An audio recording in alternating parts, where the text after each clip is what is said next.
इंसान मानना चाहिए कि जहाँ पर ये नहीं है उन लोगों को एहसास है।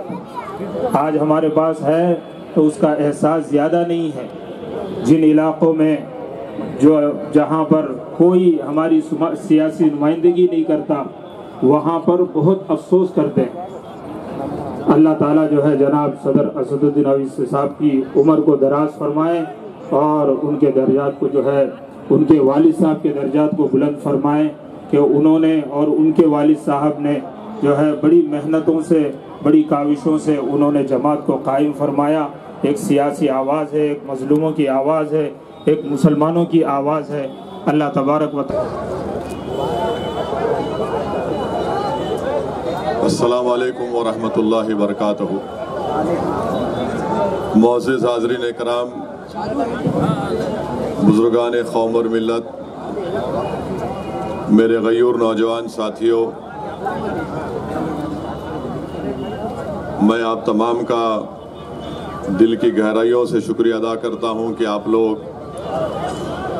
आज विकाराबाद में मजलिस इत्तेहादुल मुस्लिमीन के जलसे हालात हाज़रा में शिरकत करने के लिए आए हैं। मैं शुक्रगुज़ार हूँ आप तमाम का जो विकाराबाद के असम्बली हल्के से तशरीफ़ लाए हैं। परगी, तांडूर और कोडंगल से भी आप तशरीफ़ लाए हैं। आज के इस जलसे में आपका बेहद शुक्रिया। अल्लाह सुब्हानहू व तआला आपको सलामत रखे, आपकी मजलिस इत्तेहादुल मुस्लिमीन की वाबस्तगी को आपके और हमारे नस्लों में सुबह क़यामत तक दायम और क़ायम रखे। आज शयनशीन पर तशरीफ़ फरमा हज़रत मौलाना आदम साहब, जनाब कलीमुद्दीन साहब जो आलमपल्ली जामा मस्जिद के सदर साहब हैं, मौलाना जनाब मुफ्ती बदरुद्दीन साहब क़िरत, जनाब अली मरशद मौलाना साहब, मौलाना मुफ्ती इब्राहिम साहब, जनाब हाफिज़ साहब, एडवोकेट रफ़ी साहब, मोहम्मद उस्मान विकाराबाद के मजलिस के सदर, अब्दुल हादी साहब जो तांडूर के सीनियर मजलिसी और मजलिस इत्तेहादुल मुस्लिमीन के सदर हैं, अलीमुद्दीन साहब विकाराबाद के town secretary, Mohammed Alim joint secretary, Mohammed Sheikh, Mirza Firoz Baig sahab, Mohammed शरीफ साहब, इब्राहिम शेख साहब, फैयाज़ मोहम्मद साहब, हमारे मोहम्मद अज़ीम कुरैशी साहब, मोइस कुरैशी साहब जो धारूर के मजलिस के सदर हैं, मोहम्मद शफ़ी साहब और तमाम मुअज़्ज़िज़ उलमाए कराम, मशाइख़ीन उज़्ज़ाम जो आज तशरीफ़ लाए हैं, मैं आपका शुक्रिया अदा करता हूँ। और मुझे यकीन है कि आज आप यहाँ से जब उठकर जाएंगे, इंशाअल्लाह ताला अल्लाह अपने फ़ज़्ल व करम से आपके दिलो दिमाग में एक ऐसी चीज़ को डालेगा जिसकी बुनियाद पर आप ना सिर्फ अपने लिए बल्कि अपनी आने वाली नस्लों के लिए, अपनी रियासत के लिए, आपके शहर और गांव के लिए एक अच्छा फ़ैसला लेंगे 30 नवंबर के दिन। अज़ीज़ दोस्तों और बुज़ुर्गों, मैं अपनी बात को कहने से पहले मैं ये कहना ज़रूरी समझता हूँ कि आज आप और हम यहाँ पर जमा ज़रूर हैं, तो हमको और आपको मिलकर जो फ़लस्तीन में फ़लस्तीनियों पर जुल्म हो रहा है उसकी हम तमाम को मज़म्मत करने की ज़रूरत है। आज फ़लस्तीन में पिछले 1 महीने से हम देख रहे हैं कि 10,000 से ज़्यादा लोगों को, फ़लस्तीनियों को इज़राइल ने उनको क़त्ल कर दिया, उनको ख़त्म कर दिया। आज गाज़ा में 7,000 बच्चों की मौत हो चुकी है। आज गाज़ा में करीब 3000 के करीब ख़वातीन को जालिम इज़राइल ने उनको ख़त्म कर दिया।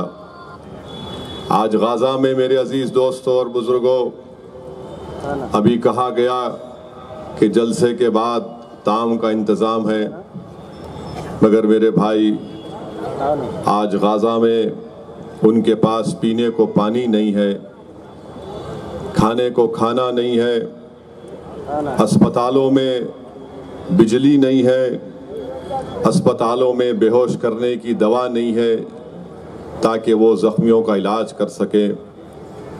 10,000 बिल्डिंग्स पर जालिम इज़राइल ने बमबारी करके 10,000 बिल्डिंग्स को बर्बाद कर दिया। अफसोस इस बात का है मेरे अजीज दोस्तों कि जो बिल्डिंगें बर्बाद इज़राइल जालिम इज़राइल ने किया, उन मासूम फ़लस्तीनियों के पास वो मशीनरी भी नहीं है जिससे वो बिल्डिंग के मलबे को हटा सके। उनको ये भी मैसर नहीं हो रहा है कि अपने मरने वालों की लाशों को लेकर वो कब्रिस्तान में दफन कर सके।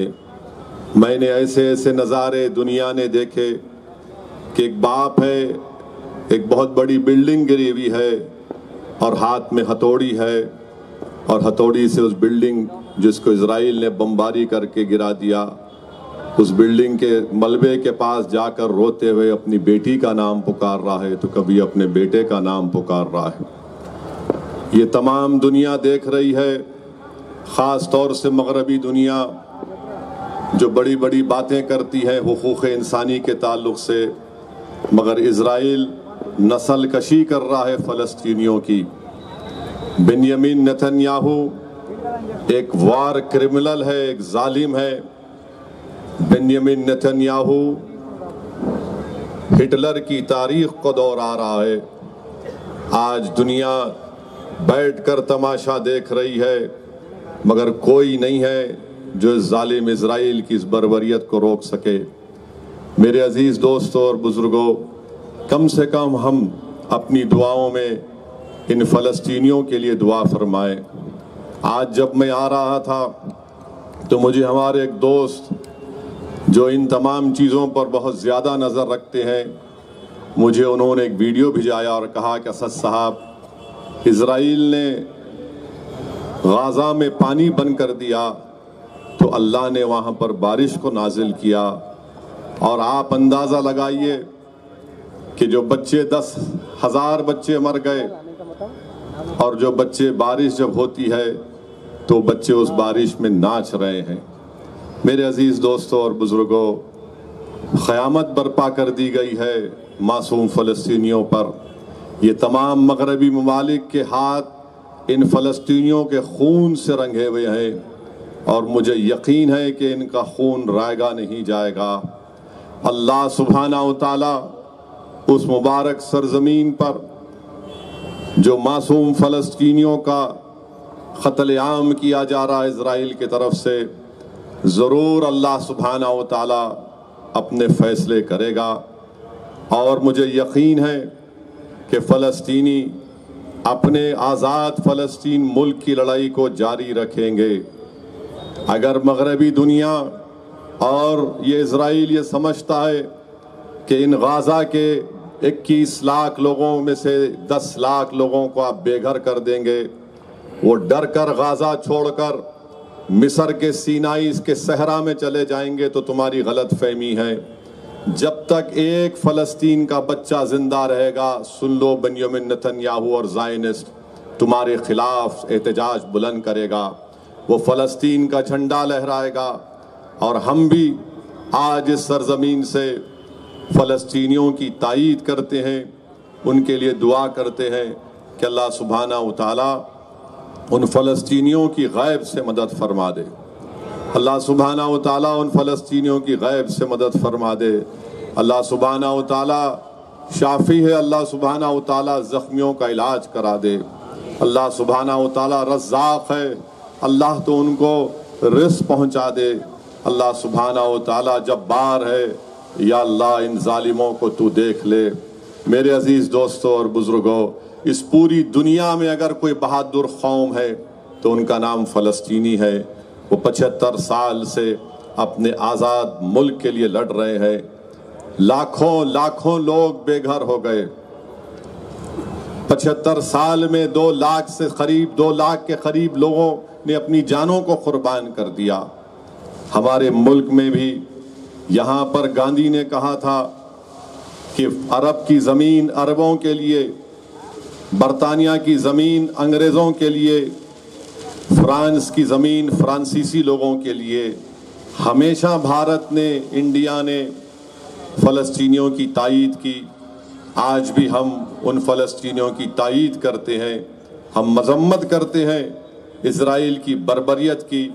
इज़राइल एक जालिम मुल्क है। इज़राइल एक जालिम मुल्क है जो मासूम फ़लस्तीनियों का क़त्ल-ए-आम और नस्ल कशी कर रहा है। दूसरी अहम बात जो मैं आपको अर्ज़ करना चाहता हूँ मेरे अजीज़ दोस्तों और बुज़ुर्गों, आप जानते हैं कि तेलंगाना में असम्बली के इंतखाबात हैं और 30 नवंबर के दिन इंतखाबात के रायदही का दिन है। तो मेरी आप तमाम से अपील है कि आप लोग एक अच्छा फ़ैसला लीजिए, आप लोग एक सही फ़ैसला लीजिए, ताकि तेलंगाना में जो पिछले 9.5 साल से जो एक अमन का माहौल है वो अमन का माहौल बरकरार रहे। यहाँ पर मजलिस की मुखालिफत में बहुत से लोग बहुत सी बातें करते हैं। मजलिस ने क्यों ऐसा नहीं किया, मजलिस को ये नहीं करना चाहिए था। मगर मैं उस पे आने से पहले चिवल्ला, विकाराबाद और तांडूर की आवाम का भी शुक्रिया अदा करना चाहता हूँ। आपने मरहूम कायद सालार मिल्लत को 6 मरतबा रुकने पार्लिमान बनाया। मैं आपका शुक्रिया अदा करना चाहता हूँ कि आपने मुझे 1 मरतबा अपनी खिदमत करने का मौका दिया। मेरे अजीज़ दोस्तों और बुज़ुर्गों, जो चिवल्ला, विकाराबाद और तांडूर की आवाम है, यकीन जानिए मैं आपको बहुत याद करता हूँ। मेरे पास अल्फाज नहीं है आप लोगों की मोहब्बत का कैसे शुक्रिया अदा करूँ। मैं जानता हूँ मैं 96 के पार्लियामेंट इलेक्शन में सालार का इलेक्शन एजेंट था। मैं 98 के पार्लियामेंट इलेक्शन में सालार का इलेक्शन एजेंट था। 99 के 99 के पार्लियामेंट इलेक्शन में मैंने कैंपेन किया था। मैं आप लोगों की मोहब्बत को सलाम करता हूं मेरे भाई। जो आज वो आपके माँ बाप, आपके बुजुर्ग आज इस दुनिया में नहीं है, मैं दुआ करता हूं कि अल्लाह सुब्हानहू तआला उनकी मग़फ़िरत फरमा दे कि उन्होंने मजलिस को कामयाब किया था उस पार्लियामेंट के इलेक्शनों में। मैं जानता हूं मेरे भाई, पहली मरतबा जब सालार इलेक्शन लड़ रहे थे तो कैसे आपको वोट डालने से लोग रोक देते थे, गांव में आने नहीं दिया जाता था, मगर आप बहादुरी के साथ बेखौफ होकर मजलिस के हरे झंडे को लेकर जाते थे आरएसएस और बीजेपी के लोगों के सामने। मैं आपका शुक्रिया अदा करता हूं। मैं जानता हूं कि सालार को भी चिवल्ला, विकाराबाद, तांडूर की आवाम से बहुत मोहब्बत थी और मरहूम कायद को ज़िंदगी में पहली मरतबा अगर हार्ट अटैक हुआ और उसी के बाद उनकी सेहत ख़राब हुई तो तांडूर में कायद थे और वहाँ पर किसी काम के इनाग्रेशन में सालार गए थे तो वहाँ पर सालार को हार्ट अटैक हुआ। वापस लाया गया सालार को तो सालार अच्छे होने के बाद मुझसे कहे कि जाओ तांडूर में जाकर जो मैं काम देखना चाह रहा था वो नहीं देख पाया मेरी सेहत की ख़राबी की बुनियाद पर। मेरे अजीज़ दोस्तों और बुज़ुर्गों, तांडूर में मरहूम छत्री पटेल भी थे। बेइंतहा मोहब्बत करने वाले लोग, बहुत बड़े बड़े लोग थे, आज इस दुनिया में नहीं रहे। मगर मैं आपको यकीन दिला रहा हूँ, असदुद्दीन ओवैसी आपकी खिदमत से महरूम तो हो गया, मगर मैं कभी भी आपका काम, आपकी खिदमत को नहीं छोड़ूंगा। मैं तुम्हारे वोट से तो महरूम हो गया, मगर आपका खादिम था, हूँ और रहूँगा। आपके साथ मैं हूँ, मजलिस आपके साथ है। आप हरगिज़ ये मत समझिए कि सिर्फ रंजीत रेड्डी आपका एमपी है, असदुद्दीन ओवैसी भी आपका एमपी था और रहेगा इंशाअल्लाह। तो ये मेरा और आपका एक करीबी कनेक्शन है मेरे भाई, एक करीबी रिश्ता है। आपने मजलिस पर बहुत बड़ा एहसान किया। आपने मेरे कायद को पहली मर्तबा MP बनाया। लोग नहीं जानते कि सालार सिर्फ 5 या 10 हज़ार वोट से पहला इलेक्शन जीते थे और आप लोगों की बड़ी मेहनत रही। अल्लाह आपको सलामत रखे। मैं ये बात हमेशा कहता हूँ और जब कभी भी आपकी सरजमीन पर आता हूँ मैं आपका शुक्रिया अदा करता हूँ, क्योंकि हमको ये सिखाया गया कि जो तुम्हारी मदद करता है तुम उसका शुक्रिया अदा करो और कभी भी उनके एहसान को मत भूलो। मैं एहसान फरामोश कभी नहीं था, न कभी रहूँगा। मैं एक गयूर बाप की औलाद हूँ, मैं एक बहादुर शेर की औलाद हूँ जिसने ज़िंदगी में उसूलों पर कॉम्प्रोमाइज़ नहीं किया, ना हमको सिखाया। तो मेरे अजीज़ दोस्तों, मैं बताना चाह रहा हूँ, हाँ बैठो बैठो, मालूम रात हो गई, आते ऐसे लोग। तो खैर आराम से बिठाओ उनको, बिठाओ बिठाओ बिठाओ बिठाओ, आराम से बिठाओ उनको। तो मेरे अजीज़ दोस्तों और बुजुर्गों, तीसरी बात जो मैं आपके सामने रखना चाह रहा था इस असेंबली इलेक्शन के बारे में, मजलिस के मुखालिफिन ये बोलते कि मजलिस ने क्या किया। आज आप देखेंगे कि आज के इस जलसे के मजमे को देखकर कांग्रेस और बीजेपी के लोगों को अब नींद नहीं आएगी 30 नवंबर तक इंशाअल्लाह ताला, बिल्कुल नींद नहीं आएंगी। अब इसके बाद ये लोग ये शुरू कर देंगे, क्या किए थे बताओ क्या किए। मैं उनका जवाब ये देना चाह रहा हूँ, विकाराबाद ज़िले का नाम विकाराबाद अगर है तो मजलिस इत्तेहादुल मुस्लिमीन की नुमाइंदगी के वजह से है। इसमें कोई कांग्रेस बीजेपी का रोल नहीं था, कोई नहीं था। अभी आप सुने हमारे भाई ने तकरीर में कहा, मैं खुद CM के पास जाकर बैठकर कहा कि आनंदगिरी हिल्स नहीं रख सकते आपको विकाराबाद रखना पड़ेगा। और KCR ने कहा, असद भाई, फोन उठा के बोले, असद भाई बोले नाम डाल दो, विकाराबाद नाम रखो। फिर उसके बाद सुनिए, अभी सभी सुनो, अभी बहुत बोलना है। दूसरी बात ये पूछेंगे विकाराबाद जिले के लिए क्या किए इन्हों। आज आ गए मेरे भाई, विकाराबाद में जो रेशन कार्ड है वो 2,41,000 है, जिसमें से विकाराबाद ज़िले में जिसमें से 23,000 के करीब मुस्लिम अक़लियत के रेशन कार्ड है, जिनको 5 किलो राइस आजकल अब फ्री में अच्छा मिल रहा है। अब आप बोलेंगे इसके उसके बाद बोलेंगे दूसरा क्या किए तुम, आसरा पेंशन। विकाराबाद ज़िले में 1,12,402 लोगों को आसरा पेंशन मिलता, 50,404 बेवाओं को मिलता, उसमें से 8,615 मुस्लिम अक़लियत को आसरा पेंशन मिलता। ये रिकॉर्ड है। और फिर आप बोलेंगे कितना पेंशन आप हर महीना मिलता मुस्लिम अक़लियत को, तो 2 करोड़ सालाना पेंशनों में मिलता। आसरा से हट के भी विडो पेंशन है, डिसेबिलिटी पेंशन है। फिर ये लोग कांग्रेस के लोग पूछेंगे, अच्छा ये कर दिए, बताओ तालीम में क्या किए। तो कांग्रेसियों सुनो, पोस्ट मैट्रिक स्कॉलरशिप MTF बोलते उसको, इनको नहीं मालूम, थम्स अप है उन्होंने। पोस्ट मैट्रिक स्कॉलरशिप में विकाराबाद जिले में 20,590 मुस्लिम अक़लियत के बच्चों को पोस्ट मैट्रिक स्कॉलरशिप मिला। और पिछले 10 साल में 6 करोड़ 60 लाख रुपए इन बच्चों को दिए गए। फिर कांग्रेस वाले बोलेंगे कि रीइंबर्समेंट ऑफ ट्यूशन फीस में क्या है, तो मेरे भाई उसका भी रिकॉर्ड देता हूं, जरा फोन खोलना पड़ता। ये फोन जो है खिलौना बना हुआ है आजकल, तो कल चेक कर लेना कांग्रेस के लोग जाके इसको।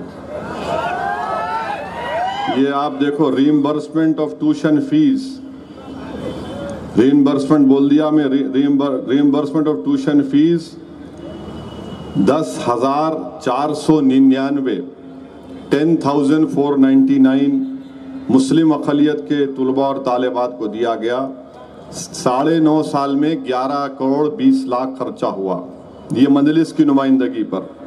चीफ मिनिस्टर की ओवरसीज स्कॉलरशिप है, ये भी मजलिस शुरू कराई कांग्रेसियों, तुम नहीं करे। ओवरसीज स्कॉलरशिप में विकाराबाद के 12 मुस्लिम अक़लियत के बच्चों को ओवरसीज स्कॉलरशिप मिल रही जो मुल्क से बाहर यूनिवर्सिटीज में पढ़ रहे हैं। विकाराबाद असेंबली कॉन्स्टिट्यूंसी के 6 बच्चों को मिला, 12 में से 3 का सिलेक्शन हो गया, सेकंड इंस्टॉलमेंट के पैसे आने का है। कितने खर्च हुए विकाराबाद जिले में ओवरसीज स्कॉलरशिप में? 2 करोड़ 12 लाख। शादी मुबारक में पूरे जिले में 7,520 लोगों को शादी मुबारक का बेनिफिशरीज हैं। विकाराबाद असेंबली कॉन्स्टिट्यूंसी में 2,399 लोगों को शादी मुबारक के चेक मिले पिछले 9.5 साल में। पूरे जिले में 60 करोड़ रुपये शादी मुबारक में दिए गए और विकाराबाद के असेंबली कॉन्स्टिट्यूंसी में 19 करोड़ रुपये दिए गए। अब कांग्रेस वालों, अब तुमको तो दवा भी काम नहीं करेगी, सच्चाई बयान कर रहा हूं। फिर आप ये भी बता रहा हूं आपको, इन्हों बोलते मजलिस क्या किए, अकबरुद्दीन ओवैसी असेंबली में क्या किए। तो सुनो आप, पूरे तेलंगाना का बोल रहा हूं आपको। अब मैं, हमारे मीडिया वाले जरा लिखो, जरा आपको मसाला देता हूं मैं, जबरदस्त देता हूं इंशाल्लाह। आपको मैं मायूस नहीं भिजाने वाला हूं, मगर ये भी जबरदस्त है। देखो, पूरे तेलंगाना में MTF बोलते पोस्ट मैट्रिक स्कॉलरशिप को 9.5 साल में मजलिस की नुमाइंदगी पर मामू की हुकूमत 474 करोड़ खर्चा किए। कितने बेनिफिशियरीज है? 14,27,714। विकाराबाद का बोल दिया आपको मैं। रीइंबर्समेंट ऑफ ट्यूशन फीस पूरे तेलंगाना में 1,748। कितने बेनिफिशियरीज को मिला? इसमें करीब 1 लाख के ऊपर लोगों को मिला। प्री मैट्रिक स्कॉलरशिप जो लेफ्ट ओवर थी वो 21 करोड़ रुपये खर्चा हुए। CM ओवरसीज स्कॉलरशिप में 492 करोड़। कितने मुस्लिम अक़लियत के बच्चे लंदन, अमेरिका, बरतानिया में पढ़ रहे हैं यूनिवर्सिटीज़ में 2 साल के कोर्स में? 3,224। मजाक नहीं है भाई, गरीब ख़ानदान के बच्चे बच्चियाँ 3,224 मजलिस के अकबरुद्दीन ओवैसी ने असेंबली में खड़े होकर लड़ा था, हुकूमत ने मंजूरी दी। आपके शिवारेड्डी पेट पे टेमरिस का स्कूल है। पूरे तेलंगाना में जो टेमरिस के स्कूल हैं 201, 9.5 साल में मजलिस की नुमाइंदगी पर 3,070 करोड़ के करीब खर्चा हुए, जिसमें से अभी 1,20,000 पढ़ रहे हैं। बच्चियों का स्कूल हॉस्टल अलग, बच्चों का अलग, और 80,000 9.5 साल में पढ़ के निकल गए। 12वीं जमात तक पढ़ के निकल गए हमारे बेटियां और बेटे। अभी 1,80,000 उसमें पढ़ रहे। और इसको अकबरुद्दीन ओवैसी और MLA नुमाइंदगी पर जूनियर कॉलेज में तब्दील किया गया। उन जूनियर कॉलेज में 32,660 मुस्लिम अक़लियत के बेटे बेटियां पढ़ रहे हैं। CDM है, 14 करोड़ खर्चा हुआ। कितनों को फायदा हुआ? 49,310। माइनॉरिटी स्टडी सर्कल है, 17 करोड़ खर्चा हुए। सिविल सर्विस में 700 बच्चों को पढ़ाया गया। दूसरे वेरियस ग्रुप में 9,319। पूरे तेलंगाना में शादी मुबारक के जो 9.5 साल में मामू खर्चा किए वो 2340 करोड़। कितने लोगों को शादी मुबारक के चेक मिले पूरे तेलंगाना में? 2,76,225। ये रिकॉर्ड है। इमाम मौज़म 316 करोड़ रुपए इमाम मौज़म के ऊपर खर्चा किए गए हैं। अब 17,000 इमाम मौज़म को ऑनरेरियम माहाना मिलेगा, करीब 9,900। फिर आप इसमें वफ़ की गारंटी नेड है, दावत इफ्तार है, रैतु बीमा है, उसमें भी मुस्लिम अक़लियत को शेयर मिला है। अब कांग्रेस वाले बोलेंगे अच्छा ये तो बताओ कितनों को फायदा हुआ इससे? पूछेंगे उनके आरएसएस अन्ना। तो आरएसएस अन्ना और उनकी पार्टी को बता रहा हूं, JEE मेन में 99 मुस्लिम अक़लियत के बच्चे क्वालिफाई हुए। JEE एडवांस में 9, MBBS में 11, BDS और अदर कोर्सेज में 129, तेलंगाना के एमसेट इंजीनियरिंग में 1500 मुस्लिम अक़लियत के बच्चे, एमसेट एग्रीकल्चर और दूसरा है 1860, क्लैट लॉ का एग्जाम 11, तेलंगाना का लॉ का एंट्रेंस 152, CUET में 7, TS DEE CT DED में 13, NIFT में 1, HCL टेक BE में 31 CA फाउंडेशन में 2, CS फाउंडेशन में 9, CMA में 7, IIIT RGUKT में 17, पॉलीसेट में 1590। कितने माने ये 17 कोर्सेस में जो टेमरिस में पढ़ के बच्चे निकले, 5,450 के करीब बच्चों को, बेटियों को ये कोर्सेस में फायदा हुआ। अब कांग्रेस वालों को और उनकी आंखें खोलने के लिए अगर थोड़ी से भी उनमें सच्चाई को मानने की अहमियत है तो उन्हें छोड़ देना, कांग्रेस पार्टी मामू का खंडवा डाल देना। तो अब कांग्रेस वाले, हमारे दलित भाइयों का भी बोल रहा हूं, हमारे हिंदू भाइयों का, बैकवर्ड क्लास के भाइयों का भी, कल्याणा लक्ष्मी शादी मुबारक में पूरे तेलंगाना में अब तक 13,01,000 के करीब नंबर है। इसमें अक़लियतों का हिस्सा कितना है? मुस्लिम अक़लियत का 21% है, 21% है। SC ST BC minority overseas scholarship में 6,821 लोगों को फायदा हुआ। ये SC ST BC minority overseas scholarship में कितना हिस्सा मुस्लिम अक़लियत का है? मुस्लिम माइनॉरिटीज का 47.26, यानी 3,224 मुस्लिम अक़लियत के बच्चे बच्चियों को ओवरसीज बाहर जाकर कोर्स कर रहे, पढ़ रहे हैं। पूरे तेलंगाना में रेजिडेंशियल स्कूल 1022, टेमरिस के कितने हैं? 205। कितना शेयर है? 20%। फिर कितने बच्चे ये पूरे रेजिडेंशियल स्कूल में गवर्नमेंट के पढ़ रहे? 6,22,000। कितने मुस्लिम अक़लियत के? 1,31,000। परसेंटेज क्या है? 21%। जो टोटल बजट है SC ST BC minority welfare department का, वो 91,000 करोड़ है 9.5 साल का। कितना अक़लियतों का कितना है? 12,000 करोड़ रुपये। परसेंटेज क्या है? 13.18। इसमें रैतु बीमा और वो शादी मुबारक नहीं है। 12,000 करोड़ रुपये। आसरा पेंशन पूरे तेलंगाना में कितने हैं? 44,12,310।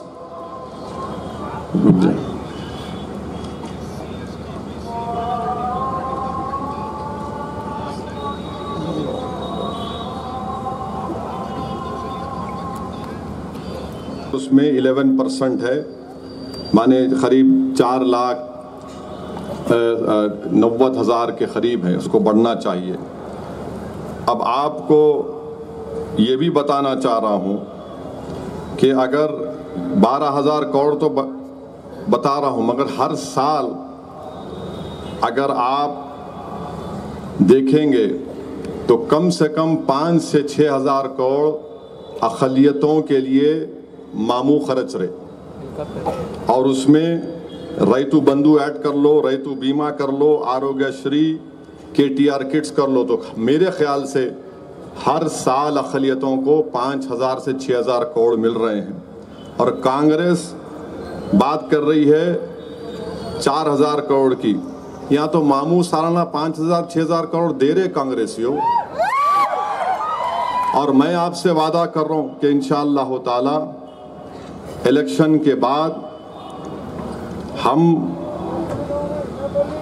KCR के पास जाएंगे और जाकर उनसे कहेंगे कि 5 से 6,000 काफ़ी नहीं है, कम से कम अब 8 से 10,000 करोड़। और इंशाअल्लाह ये हम करा के रहेंगे, क्योंकि मजलिस जो बात बोलती, मजलिस उस काम को करा भी देती है। अब हम क्या करना चाह रहे हैं हम आपको बताएंगे। हमारा डिमांड ये है कि टेम्बरिस के ये 200 जूनियर कॉलेजेस को बढ़ाकर 300 करना और 300 डिग्री कॉलेज में भी तब्दील होना, ये क्योंकि हमारे बच्चों को डिग्री कॉलेज में तकलीफ हो रही थी। फिर टीचर्स का जो नोटिफिकेशन आया उर्दू मीडियम का, उसको डिरिजर्व कराना पड़ेगा। और फिर उर्दू कम से कम तेलंगाना में 500 नए उर्दू स्कूल्स को खोलना। इस सिलसिले में इंशाअल्लाह ताला मजलिस इत्तेहादुल मुस्लिमीन पूरी तरीके से कोशिश कर रही है। और फिर विकाराबाद के लिए पालमरू कजलिफ्ट इरिगेशन का स्कीम है। मुझे यकीन है कि जब पानी आएगा तो इब्राहिमपट्टनम, महेश्वरम और विकाराबाद की आवाम को इससे बहुत बड़ा फ़ायदा होगा। तो मेरे अजीज़ दोस्तों और बुज़ुर्गों, ये मजलिस इत्तेहादुल मुस्लिमीन की नुमाइंदगी पर ये पूरे काम करवाए गए। और इसमें आप देख रहे हैं कि मजलिस के 7 MLA हैं, तो मजलिस ने हुकूमत पर दबाव डालकर इन तमाम कामों को करवाया। तो मेरी आपसे गुजारिश यही है कि 30 नवंबर के दिन आप एक अच्छा फैसला करिए। अब हमारे विकाराबाद के जो मसले हैं, हम चाहेंगे कि मामू ज़रा इसका नोट ले लेना। जितने मामू के लोग यहाँ पर है जाके सुनाओ उनको कि हम विकाराबाद में, शिवारेड्डी पेट में, गंगारम में, आलमपल्ली में, वहाँ पर खबरस्तान की दीवारों का मसला है। एक उर्दू घर लर्निंग सेंटर है, पैसे देना है। मोमिन पेट के शादी खाने का ज़मीन का मामला पेंडिंग है। जूनियर कॉलेज मोमिन पेट में होना, और इंशाअल्लाह ताला टेकलापल्ली में उर्दू मीडियम स्कूल की कंपाउंड वॉल होगी।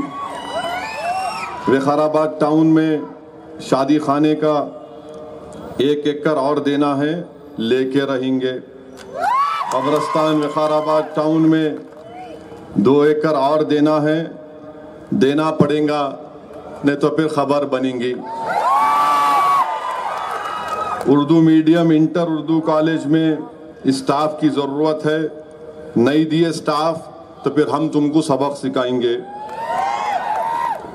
और फिर degree college Urdu medium Vikarabad town में ज़रूरत है, और मरपल्ली में डिग्री कॉलेज उर्दू मीडियम की ज़रूरत है। ये हमारे विकाराबाद के मसाइल हैं। मैं आपसे वादा कर रहा हूं कि मैं खुद इसके पीछे पड़ूंगा। और हम हमारे जो रंजीत रेड्डी साहब MP है उनको भी बोलेंगे ये सेमीफाइनल है, ये सेमीफाइनल है। फाइनल कब होगा? मार्च में होगा। तो रंजीत रेड्डी साहब, ये सेमीफाइनल तो इंशाअल्लाह ताला जीत जाएंगे आप। फाइनल में, फाइनल शुरू होने से पहले आप ये जितने हम ये आपको कितने 8 9 10 काम बताए, जरा काम शुरू होना उसमें, तो दिल्ली जाने का रास्ता आसान हो जाता। सही है ना भाई? आप मुतमईन है? दिल्ली जाने का रास्ता आसान हो जाता। हम भी आसानी चाह रहे हैं आपके वास्ते। छोटे मोटे स्पीड ब्रेकर आएंगे, बीजेपी कांग्रेस अन्ना भी आएंगे, अपने आरएसएस अन्ना उनका नाम। तो ये हमारे मुतालेबात हैं। हमारे रफ़ी भाई थोड़ा बोलो, हाँ थोड़ा बोलो आप। रफ़ी भाई जो है अपनी जवानी की फ़ोटो दिखाए मेरे को। नहीं अभी भी जवान है माशाल्लाह। घर को जाना है वापस उनको, मेरे को। तो उन्होंने सालार के गुलपोशी कर रहे थे, वो फ़ोटो दिखाए। अल्लाह आपको अच्छा रखे रफ़ी भाई, बहुत शुक्रिया।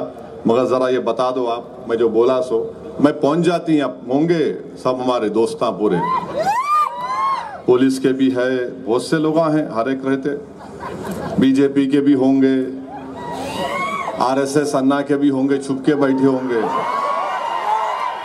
उनको लाइव सुना रहे होंगे। असद साहब ऐसा बोले, असद साहब ये बोले। खैर मेरे भाई, अब मसाला दे रहा हूं आपको, सुनो। हमारे मीडिया वाले बहुत दूर से आए, क्या बोलते हैं कि उन्होंने बोल के। तीसरा इल्जाम कांग्रेस पार्टी का यह है आजकल कि असदुद्दीन ओवैसी गोशा महल नहीं लड़ते। और क्यों नहीं लड़ते? 2009 में राजशेखर रेड्डी सीएम बने, यानी 4 में बने। मेरे अच्छे ताल्लुकात थे उनसे, क्योंकि मैं एमएलए भी था उनके साथ। 2009 में मुकेश बने, मुकेश गौड़, हम उनकी मदद करें, उन्होंने जीत गए। 2014 में उन्होंने क्या हुआ, उन्होंने इलेक्शन लड़े, हार गए, हम नहीं लड़े। फिर 2018 में क्या हुआ मैं आपको बोलता हूं, वो भी फोन खोलना पड़ता जरा। तो 2018 में क्या हुआ, गोशा महल में हम नहीं लड़े। अब ये आरएसएस अन्ना जो है, जुम्मा 8 दिन हुआ सियासत में आके। इन्हों पहले थे आरएसएस में, कांग्रेस के जो मौजूदा सदर है उन्होंने पहले थे आरएसएस में। उन्होंने अपनी बचपने से अपने 22-23 साल की उम्र तक आरएसएस की चड्डी पहन के लट फिराते थे। बाद में 3-4 साल पहले आरएसएस वाले बोले भाई 90 साल बहुत चड्डी पहन ली, अब पैंट पहनेंगे। मगर इन्हों चड्डी पहन के लट फिराए। तो 2018 में क्या हुआ, गोशा महल में 61,000 के करीब उनको मिले, मलून को। तो बीजेपी को, माने सॉरी गलती से बोल दिया, बीजेपी, टीआरएस को मिले 44,000। कितना फर्क है भाई, 44 इनको 61 इनको। कितना है मैथ्स में, मैं जरा कमजोर हूं। आरएसएस अन्ना तुम्हारे को आता मैथ्स? 44 से 61 कितना फर्क है बोलो आप? हाँ 17,000 का फर्क है ना। कांग्रेस कितने वोट ली? सही बोले अम्मा, वो चालू 26,322 कांग्रेस ली। अरे मेरे पीछे पड़ गए। तुम ले रहे, उसको जिता रहे, तुम डील कर लिए, यहां पे हम काटते, एलबी नगर में मेरे को एमपी बना दो। 26,000 तुम लिए, 44,000 कांग्रेस ली, और मित्रों की पार्टी 61,000 ली। तुम क्या कान में, हमको समझ रहे हमारे कान में फूल है, बोलने पे आए तो तुम क्या, तुम्हारे बाप भी सामने नहीं ठहरते मेरे। आप हमारे को बोलना नहीं ठहरते वहां पे। अरे तेरे को जिताए थे ना 2009 में मुकेश को, 2014 में मुकेश को कोशिश करे, 2018 में तुम खड़े हो गए, बोल भी रहा था मत खड़े रहो, तुम खड़े होकर वोट काटे। असद साहब के कॉन्स्टिट्यूंसी में हो, असद साहब के कॉन्स्टिट्यूंसी में बहुत लोग आए। असद साहब के कॉन्स्टिट्यूंसी में नेहरू जू भी है, क्या करूं मैं। असद साहब के कॉन्स्टिट्यूंसी में 4 मीनार भी है, हमारे बुजुर्ग बनाए सो है, खिले गोलकुंडा भी है, 400 साल पुरानी मंदिर मेरे कॉन्स्टिट्यूंसी में है, 400 साल पुरानी, किसको भी नहीं मालूम। ये हैदराबाद है, इसकी खूबसूरती है। मालूम ना मालूम, बस अपने दखनी कहावत है, दीवाने उठे सर को मुसल लपटे, बोलते इसका हाल वही है।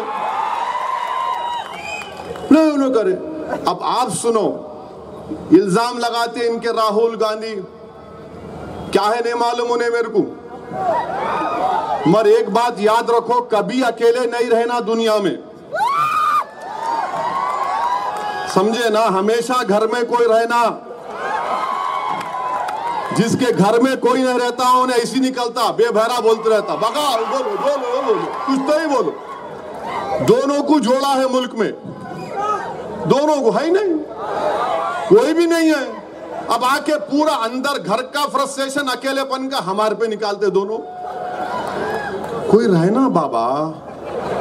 देखो कितना हंस रहे आप लोग, पूरे शादीशुदा है ना, हंस रहे। घर को गए तो हंस सकते, नहीं हंस सकते ना। तो आप हंस रहे बाहर, तो आके हम पे गुस्सा निकालते। तो मालूम हुआ कि अकेलापन इंसान के लिए ठीक नहीं है। रहना, कोई तो रहना, कुछ भी नहीं है। अब इनको मैं दिख गया, महाराज मेरे पीछे पड़े हुए। एक तरफ मोदी बोलते ओवैसी के हाथ में स्टीयरिंग, अमित शाह आके बोलते हम मुस्लिम रिजर्वेशन खत्म कर देंगे ओवैसी। इनका वो बंडी, जिसकी बंडी का टायर हम पंक्चर कर दिए, वो बोलता कि मैं ओल्ड सिटी पे सर्जिकल स्ट्राइक करता हूं। अरे क्या बाप की जागीर है? हाँ, अब वो इनू तो चौथा आ गए राहुल गांधी, MIM पैसे लेती हूँ, ऐसा। अरे मैं बोला मियाँ ये गर्दन के रगा फट जाएंगे आराम से, पैसे लिए बोलो। अरे वो बेचारा हमारा साबिका रोक विक्रम क्या भट्टी विक्रमा, उन्हें तर्जुमा कर रहे, उसको पुकार उन्हें भी सुनता, मगर इतने गुस्से में बोल रहे आप। अब इनका जवाब क्या है राहुल गांधी का? मैं 2004 से 2012 तक डॉक्टर मनमोहन सिंह की हुकूमत की तायीद करा। राहुल गांधी, जब तुम दोबारा तेलंगाना को आएंगे, मैं तुमको चैलेंज कर रहा हूं, तुम बोलो कितने पैसे दिए थे मेरे को। तुम बोलना तेलंगाना की आवाम में, बोलना आकर कितने पैसे मेरे को दिए, और तुम्हारे कहने प्रूफ है तो वो भी दे दो। 2008 में न्यूक्लियर डील हुई थी। 2008 में, अब आपको नई बात करो, 2008 में न्यूक्लियर डील हुई थी। उसका नो कॉन्फिडेंस का मोशन था। तो रात में एक बहुत बड़े कांग्रेस के लीडर मेरे पास आए थे, आके बोले रात के 12 बजे, मैं जल्दी सोने वाला आदमी हूं, सुबह उठना पड़ता ना अपने को तौबा करने के लिए, जल्दी सो जाते अपन। में काम रहा तो रात भर जागते, नहीं रहा तो बोलते नको रे भाई, ज्यादा जागे तो फिर उन्हें शुरू आते घर में जो है, जल्दी अपना फायदा है, कोई काम नहीं, डालो बिस्मिल्लाह रहमान दुआ करना, अल्लाह तो पैतल कुर्सी पढ़ना, सो जाना राइट साइड पे। मैं सो गया। रात के 12 बजे हमारा राजू अभी भी है मेरे दिल्ली में घर में मार रहा। अरे मला क्या हुआ भाई, क्या तो भी हुआ? सर वो कोई आए बड़े आदमी। अरे मला सुने मेरे को, नहीं सर नहीं जाते बोल रहे। मैं बुलाया बड़े आदमी को, मला क्या है जनाब, ये कोई तरीका है रात के 12:30 बजे? तो मेरे को बोले जरा आइए गाड़ी में। अरे मतलब मैं ये 12:30 बजे रात को गाड़ी में तुम्हारी क्या करूं? 1 मिनट आओ आप। गया मैं, गाड़ी में कौन बैठे थे मालूम आपको? नागर कर्नूल के एक TRS के MP थे, नागर कर्नूल के एक TRS के MP थे डॉक्टर साहब, और एक तिरुपति का एक MP था TDP का। वो दोनों गाड़ी में बैठे थे। मेरे को बोले असद साहब आपकी जो सीट है, ये लोग आपके बाजू बैठते थे, इनको डर हो रहा बीजेपी वालों से, खाली आपके बाजू बैठते। मतलब मेरे बाजू कहीं क्यों बैठते भाई? नहीं साहब, दोनों बोले असद अन्ना तुम्हारे बाजू बैठ जाते। अरे मतलब 12:30 बजे रात को मेरे बाजू बैठ रहे? नहीं सुबह में, मतलब अच्छी बात है। अब सुबह में मैं सो गया, सुबह गया, मेरे बाजू बिठा लिया वो लोग, कितने पैसे दिए थे मेरे को। सुबह जाके वोट डाला, मैं तकरीर किया, मैं ये राहुल गांधी भी बैठे थे, उनकी वालदा भी बैठी हुई थी, डॉक्टर मनमोहन सिंह भी बैठे हुए थे। 4 मिनट की तकरीर में बीजेपी वालों को पूरा धो दिया अल्हम्दुलिल्लाह।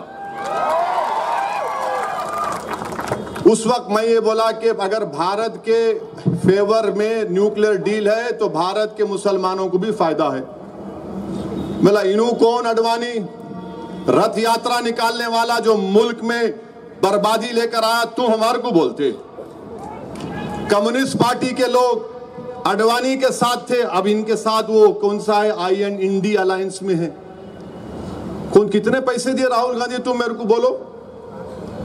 दूसरे दिन डॉक्टर मनमोहन सिंह सबका शुक्रिया अदा करने को घर पे बुलाए चाय पे, और डॉक्टर मनमोहन सिंह अब उनके मुंह से गलती से निकल गया ओवैसी कल जबरदस्त स्पीच दिए। कितने पैसे दिए थे मेरे को? तो सोनिया गांधी बीच में आके बोले लालू यादव जरा मेरे को देखे, मैं उनको देखा, मेरे को देखे तो मैं देखता हूं किसको भी। तो सोनिया गांधी माशाल्लाह वो औरत बहुत बुर्दबारी है उसमें, बेटे में नहीं है। तो उन्होंने बोले नहीं सब अच्छा बोले, ऐसा बोले।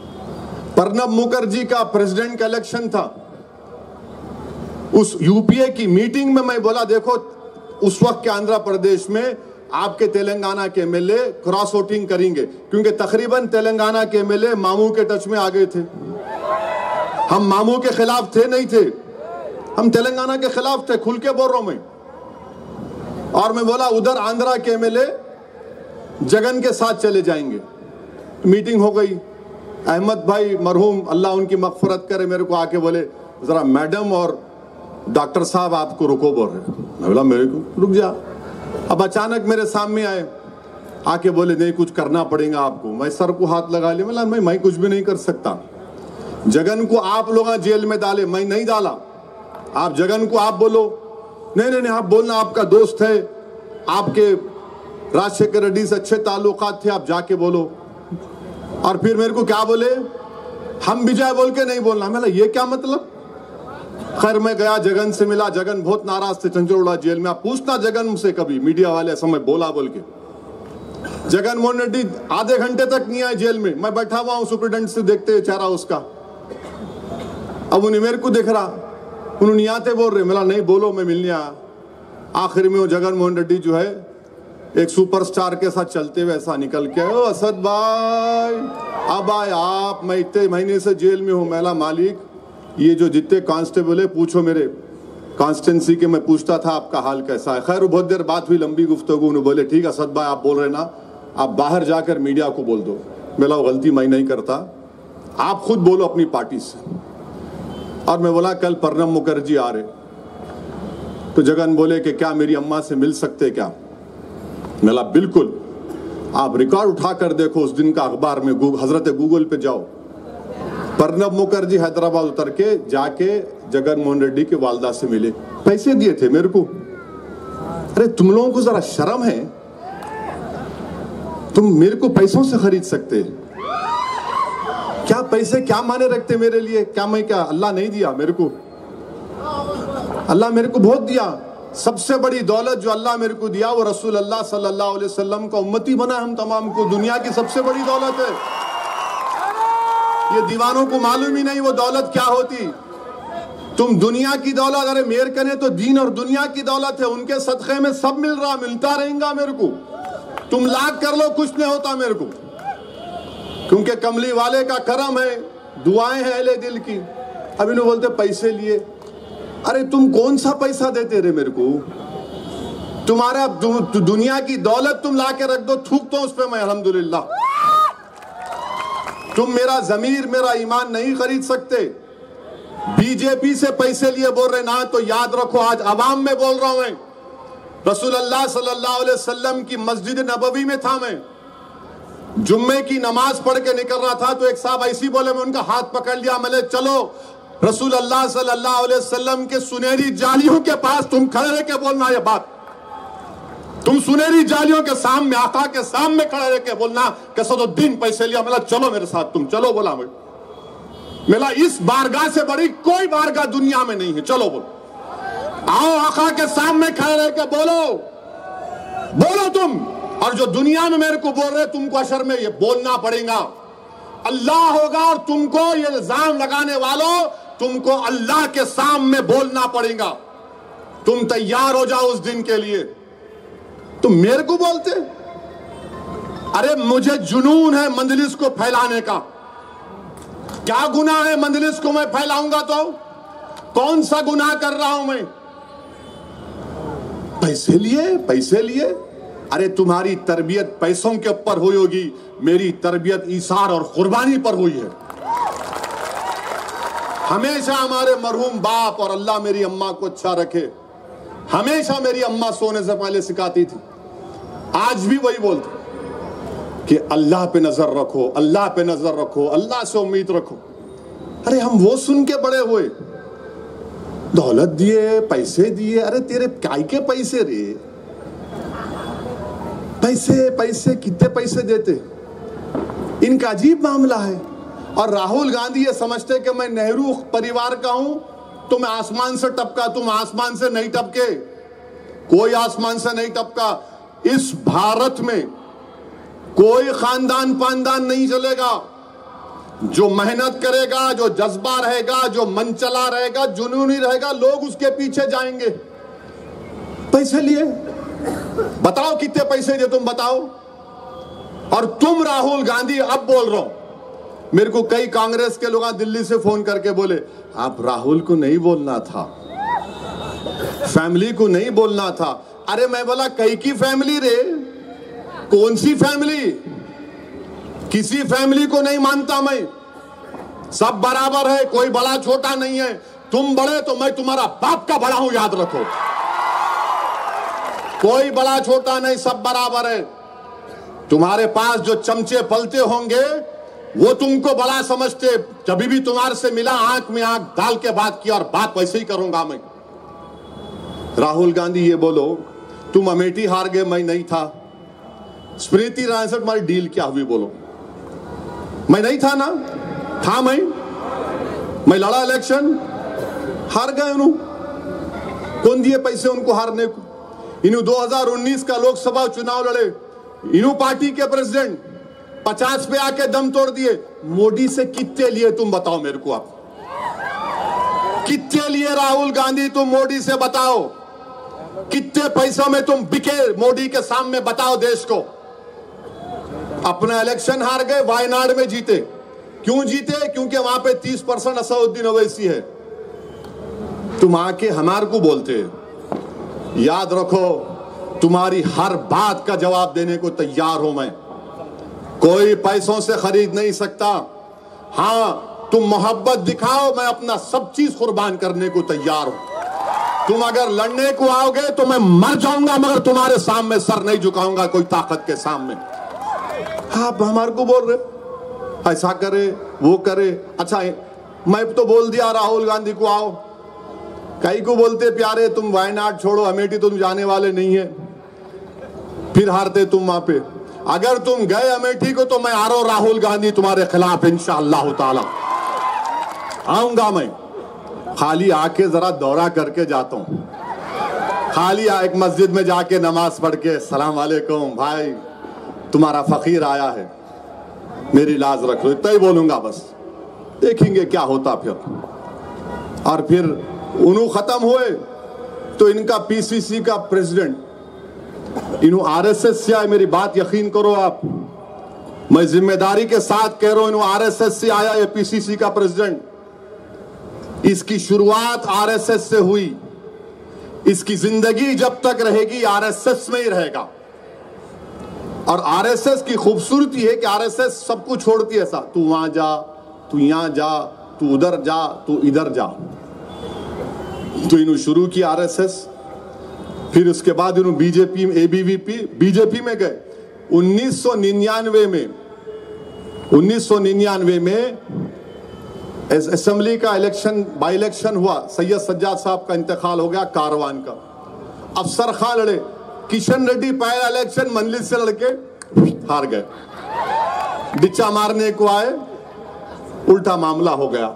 मैं अपनी आंखों से ये आरएसएस अन्नाकू किशन रेड्डी के साथ काम करते देखा। फिर बाद में आरएसएस बोली नहीं तू छोड़ दे, टीडीपी में चला जा। टीडीपी की साइकिल पे ऐसा बैठा, नायडू की साइकिल को ही तोड़ दिया पूरा।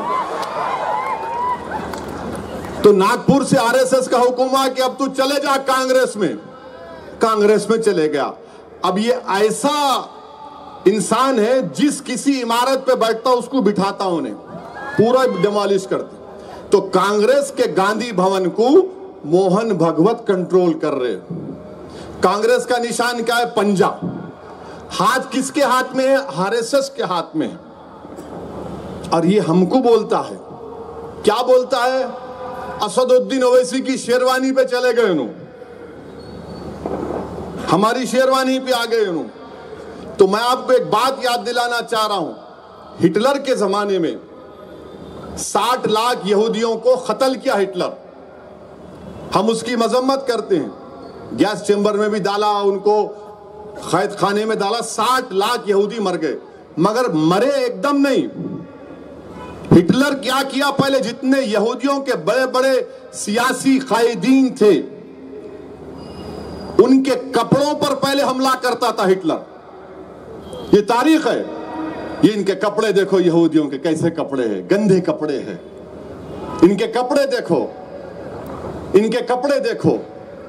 उसके बाद क्रिस्टल नाक मूवमेंट हुआ, पिक्चरें बनाई गई यहूदियों के खिलाफ। उसके बाद 60 लाख यहूदी मारे गए। तो ये शख्स भी अब जब कपड़े पे हमला करना शुरू किया, वो हिटलर की तारीख को दोहरा रहा है। ये आरएसएस अन्ना, पहले कपड़े पे हमला करो, उसके बाद क्रिस्टल नाक का मूवमेंट होगा, उसके बाद फिजिकली इनको हार्म करो। इसकी जहनियत, नफरत इसके जबान पे आ ही गई। तो उसको असदुद्दीन ओवैसी से नफरत तो दिखा रहा है, मगर नफरत है हर शेरवानी, कुर्ता पैजामा, टोपी और दाढ़ी रखने वाले से। इसको नफरत जबान पे अल्लाह ला ही दिया, अल्लाह इसको एक्सपोज कर दिया। असदुद्दीन ओवैसी को नहीं इसने कहा, बल्कि आप तमाम को इसने पैगाम दिया कि जैसा हिटलर ने पहले जबान से कपड़ों पर हमला किया, उसके बाद जिस्मानी हमले शुरू हुए। अब क्या भारत में ट्रेनों में दाढ़ी देखकर गोली नहीं मारी जा रही है? देखा नहीं आपने जयपुर के एक्सप्रेस में रेलवे प्रोटेक्शन का ऑफिसर नाम पूछ के गोली मार दिया 3 लोगों को। दाढ़ी रखने पर नहीं मारा जाता, सर पे टोपी पहनने वालों को नहीं मारा जाता, बुर्खा पहनने वालों को नहीं मारा जाता, गाली नहीं दी जाती, गोश्त का कारोबार करने को मारने वालों को पीटा नहीं जाता। ये उसी पूरा सिलसिले की एक कड़ी है। ये चाहिए है कांग्रेस तेलंगाना में आज। इसकी जबान से जो निकलता है असदुद्दीन ओवैसी के बारे में, वो आप तमाम तक मैं पहुंचा रहा हूं, वही उसकी इरादे हैं। यह है असल खेल आरएसएस का, यह है असल खेल कांग्रेस का। आप अंदाजा लगा लो, मेरी बात का यकीन करो आप खुदा के लिए, इसके दिल में नफरत भरी हुई है, इसीलिए ये इस तरह की वाहियात बातें करता है। और शेरवानी पे जब तुम आ गए, आरएसएस अन्ना, शेरवानी का दूसरा नाम परेशानी भी है। इंदिरा गांधी दारुसलाम को आई थी शिव शंकर साहब के इलेक्शन के लिए। इंदिरा गांधी शेरवानी पहनने वाले मेरे कायद सालार के बाजू बैठी थी आरएसएस अन्ना। अच्छा, इन्हें खुद, ये कांग्रेस का सदर खुद, जब बल्दिया के इलेक्शन हैदराबाद में हो रहे थे, इसका वीडियो है, हजरत गूगल पे जाओ, आप यूट्यूब पे जाओ। असद भाई हमको छोड़ दो, जहां आप लड़ रहे हो वहां वोट ले लो, जहां आप नहीं हमको वोट दो। जब तेरे को याद नहीं आई शेरवानी, आपको जब याद नहीं आया, मेरे भाई ये इनका मसला है, एहतियात करिए इन लोगों से। अभी इख्तिदार में नहीं है तो ये काम कर रहे हैं, इनकी जबान इनके नापाक अज़ाइम को बयान कर रही है, इनकी जबान, इनकी सोच आपको बोल रही है कि ये मुस्तकबिल में हमको परेशान और तबाह बर्बाद भी कर सकते हैं। क्या आप भूल गए 2013 में तांडूर में क्रिकेट मैच हुआ था, फसाद हुआ नहीं हुआ? हादी किसकी हुकूमत थी? किरण कुमार रेड्डी की थी। अब बोलते गोशा महल क्यों नहीं लड़े, वो तो बोल दिया।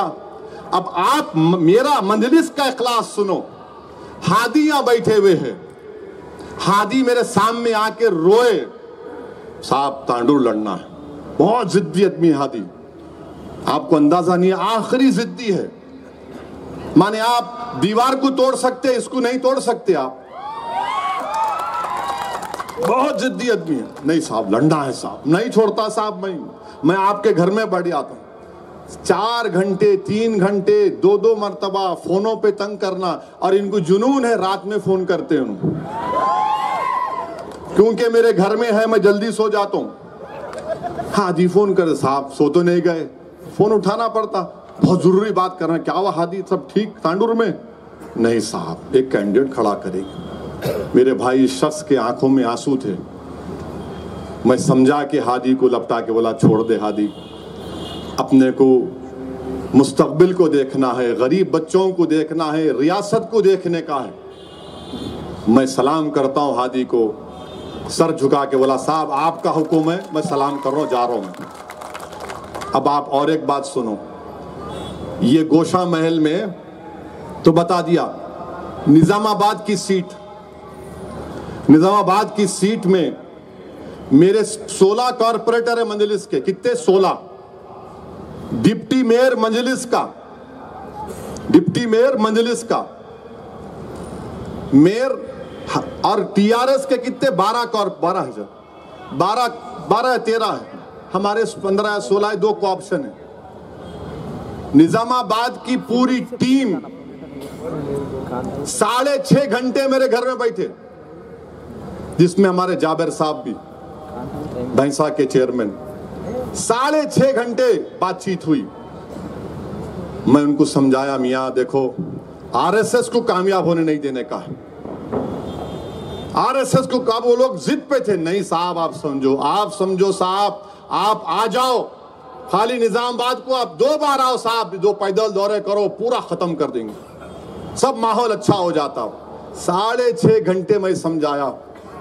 मेरे भाई इदरीस की आंखों में आंसू थे। मेरा छोटा भाई है इदरीस, डिप्टी मेयर, अल्लाह उसको सलामत रखे। शकील मेरा सदर, छोटी सूरत कर लिया, ठीक है साहब आपका फैसला है, मगर हमारे को तकलीफ है। मेरा जाबिर 45 साल का हमारा रुकन जाबिर, मैं बचपने से जाबिर साहब को भैंसे में देख रहा हूं। एक नहीं 10 मरतबा जाबिर जेल को गया, पुलिस मारी उसको। एक नहीं कई मरतबा जाबिर को पुलिस मारी उस जमाने में, 1980 के दहे में। आंख में आंसू जाबिर के थे, क्योंकि जाबिर भी लड़ना चाह रहे थे, इदरीस भी लड़ना चाह रहे थे। मैं उनको समझाया, नहीं मियां, आरएसएस जीत जाती भाई, आरएसएस को रोकना है, अपने को रियासत को देखना है, अपने बच्चों के मुस्तकबिल को देखना है। अरे बोले, उन लोग बोले साहब हम जीतेंगे तो रोकेंगे ना। मिला, ये हम नहीं कर सकते। 6.5 घंटे 27% और 44%। शर्म करो कांग्रेसियों, तुमको मालूम ही नहीं हम कितने कुर्बानियां देते, हम कितना सोचते हर चीज के बारे में। आप समझते आसान है मेरे को इन हमारे जमात के लोगों को समझाना? ये भी इंसान है, इनके भी ख्वाहिशात है, इनको भी ख्वाहिश है कि आगे बढ़ना, हम एमएलए बनना, हम लड़ेंगे, पार्टी को आगे बढ़ाना है हमारे को। आप अंदाजा लगाइए कितना मुश्किल काम था जाबिर साहब को, इदरीस को समझाना। मगर अल्लाह इन तमाम निजामाबाद के मेरे जिम्मेदारों को अल्लाह सलामत रखे। बोले ठीक है साहब, जब आप बच्चों के मुस्तकबिल की बात कर रहे, जब आप रियासत तेलंगाना को मजबूत बनाने की बात कर रहे, तो हमारे जो छोटे मोटे ख्वाहिशात है कोई माने नहीं रखते। हम इसको कुर्बान करने को तैयार है, मगर अपने बच्चों के मुस्तकबिल को कुर्बान होने नहीं देंगे। ये मजलिस ने किया। अब हुआ क्या, महीने लड़ा तो कौन चले गए वहां पे निजामाबाद में? कौन गए निजामाबाद में? कौन गए? उन्हों चले गए, अब उन्हों चले गए तो कोई कुछ नहीं बोल रहा। आरएसएस सन्ना तो गूंगे बन गए उधर। यहां क्यों नहीं लड़ रहे, वहां नहीं लड़ा, मैं क्यों नहीं लड़ा आपके लिए। उन्हों चले गए वहां पे। पहले कामारेड्डी में बोले नहीं सीएम मेरे को हराने आ रहा, फिर वहां चले गए। अब वहां किसको हराने आ रहे, वहां आप किसको हराने आ रहे, बताओ मेरे को, किसको हराने आ रहे वहां पर आप। ये जो कांग्रेस के दुम छल्ले फिरते, बोलो मेरे इखलास पर, मेरे पार्टी के इखलास पर तुम उंगली नहीं उठा सकते। महबूब नगर से हमारा वहां पे और एक जाबेर है, हादी है, वहां भी एक हादी है महबूब नगर में, अब्दुल हादी। तो लोग बोले साहब लड़ो ना महबूब नगर, लड़ेंगे हारेंगे क्या होता। बोला नहीं मियां अगर ये सोचना पड़ेगा। उनको घंटों लग गए समझाने में। फिर आपके कई सीटें हैं, सब लोग अपनी अपनी ख्वाहिश को दबा लिए। क्यों रियासत तेलंगाना के मुस्तकबिल को बचाना है, इन बच्चों का मुस्तकबिल खुशगवार रहना। हम तेलंगाना को वो जगह बनने नहीं देंगे जहां पर लोगों के घरों को तोड़ दिया जाता है। हम तेलंगाना को जगह नहीं बनने देंगे जहां पर एनकाउंटर किया जाता है। हम तेलंगाना को वो जगह बनने नहीं देंगे जहां पर हिंदू और मुसलमान एक दूसरे से लड़ेंगे। हम तेलंगाना को जगह बनने नहीं देंगे जहां पर हर मजहबी त्योहार पर झगड़ा होता है। ये मजलिस की सोच है और तुम हम पे उंगली उठाते। अरे तुम जानते भी नहीं है हमको कितनी मोहब्बत है अमन से, कितनी मोहब्बत हमको हमारे इन नौजवान बच्चों से है। मजलिस ने फैसला लिया, आसान फैसला नहीं है मेरे लिए। कम से कम 7-8 दिन मैं सोचता रहा मैं क्या कर रहा हूं, मगर मेरा दिल मुतमईन था कि मैं जो कुछ किया सिर्फ अल्लाह के लिए किया। मैं अपने लोगों को मना लूंगा, इनके घर